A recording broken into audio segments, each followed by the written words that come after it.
Hello भाई, नमस्ते। Bhojpuri reaction में, भोजपुरी रिएक्शन चैनल में आप लोग का स्वागत है। देखिए, पावर स्टार पवन सिंह और ज्योति सिंह को मिलने पर ये फ़ोटो बहुत ज़्यादा वायरल हो रहा है। देखिए, तो ये फ़ोटो का सच्चाई क्या है कि पावर स्टार पवन सिंह और ज्योति सिंह मिल गए हैं। ठीक है, आप लोग के दया से, ऊपर वाला के दया से ज्योति सिंह और पवन सिंह एक हो गए हैं।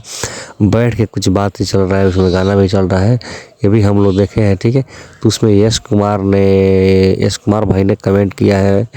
तो कमेंट में क्या लिखे हैं, ठीक है, जानने से पहले ये अपना भोजपुरी रिएक्शन चैनल को सब्सक्राइब और शेयर कीजिए। अपने छोटका भाई के चैनल को सब्सक्राइब और शेयर और लाइक और करी अपना दुलार प्यार दी। तो देखिए, पावर स्टार पवन सिंह के बारे में यश कुमार और ज्योति सिंह के बारे में क्या कमेंट किया है।